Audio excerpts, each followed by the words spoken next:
Hello, everyone. Today we are looking at Skies of Arcadia Legends. I love this game. This is my favorite RPG, maybe of all time, and it's really hard sometimes to describe why, because it has so much soul. I mean, first of all, the music from this game is absolutely astounding. The aesthetic of it is also really interesting as well.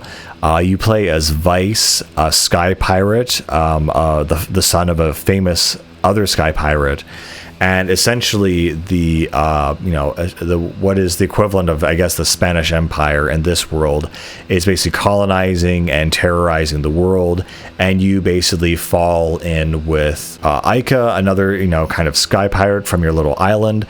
They basically come to your island, bombard it, destroy everything, take out a bunch of people, and you basically swear revenge on the Empire. Plus, you come to this sort of hidden island of this lost technology, and you find this princess who is able to interface with it, and of course she is kidnapped by the Empire.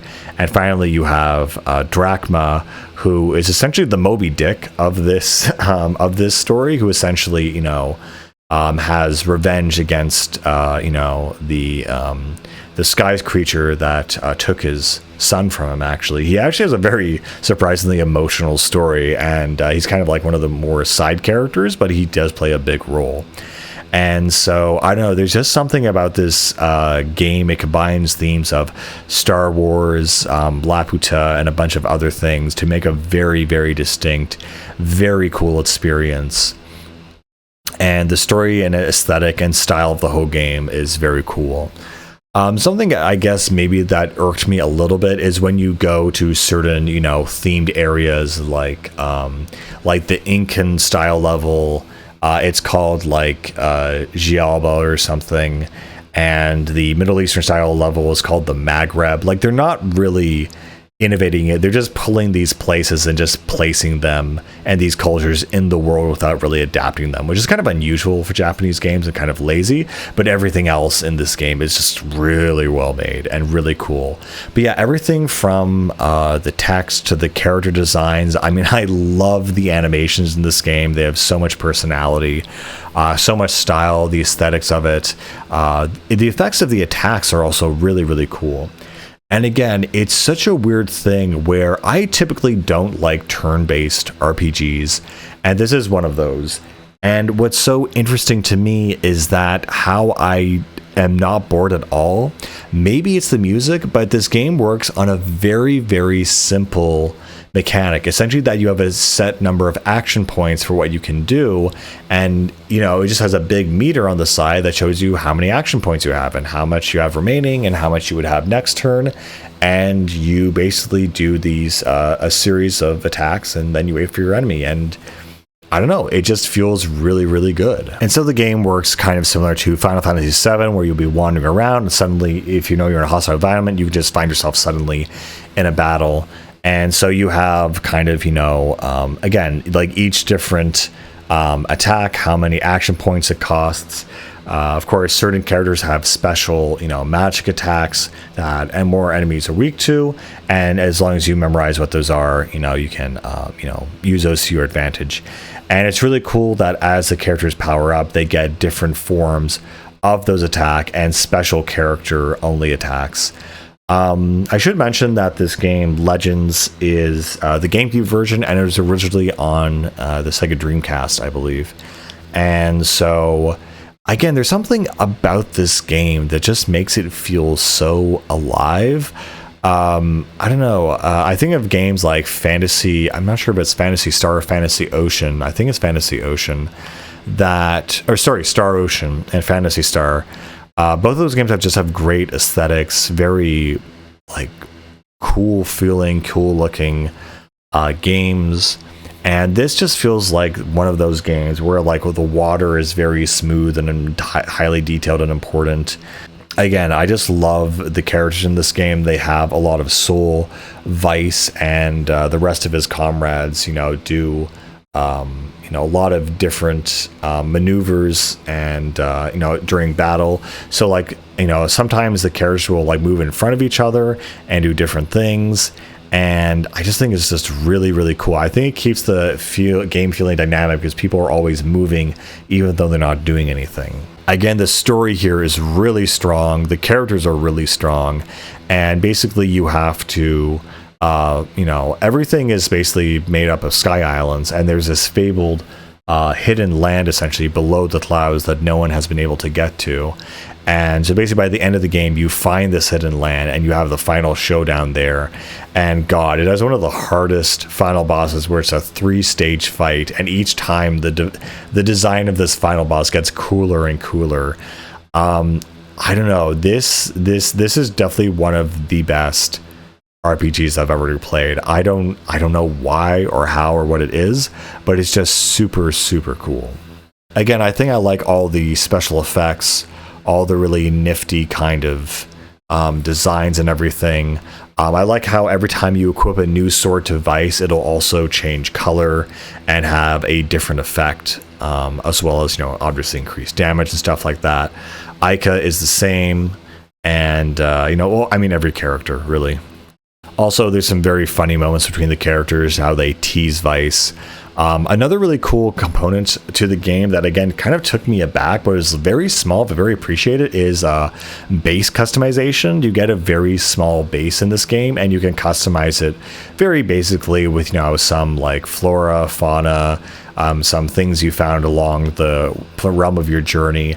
But it does feel like you have this base of operations as this famous sky pirate, and you kind of can go there to regroup and recuperate and save and go on your little side quests and adventures. There are a few side quests. One of them is it was actually very difficult. It's one of these optional bosses near the end of the game, and it was just really, really difficult to beat. He killed me quite a few times in the row, and it was really, really frustrating.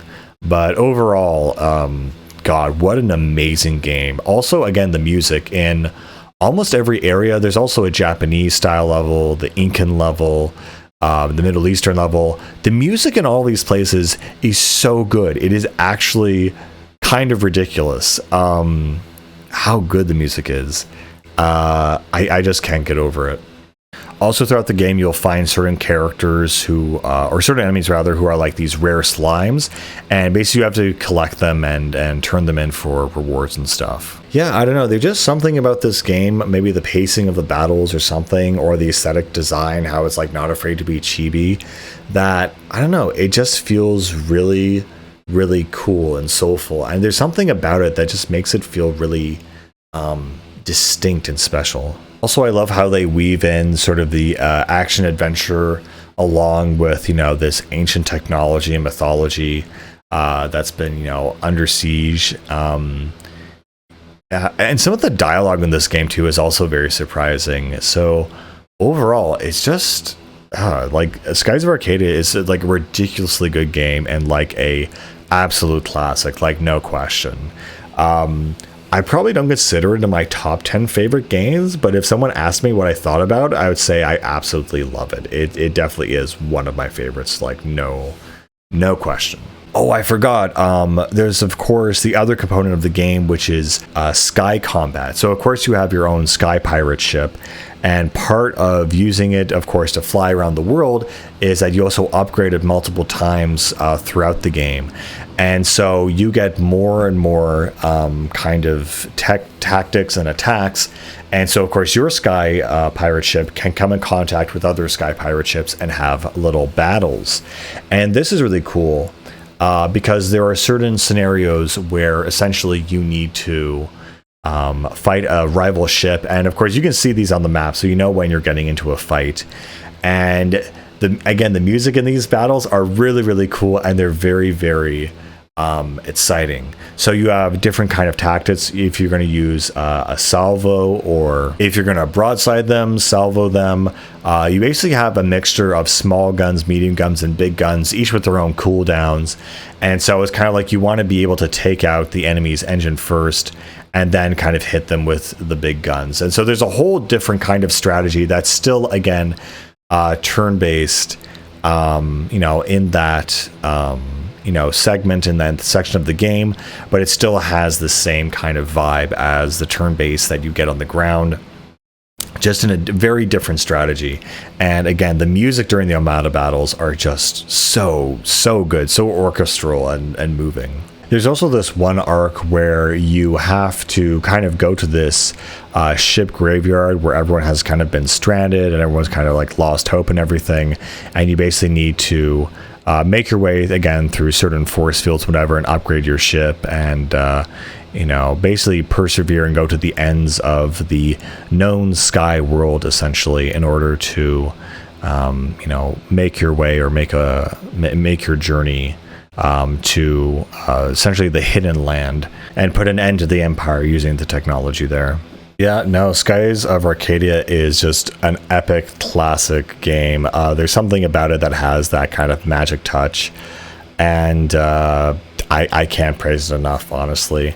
Anyway, that's pretty much it for this game. Absolute classic game. It has a special place in my heart, and again, it's very good, if not maybe a little bit long, but yeah. I'll see you guys later.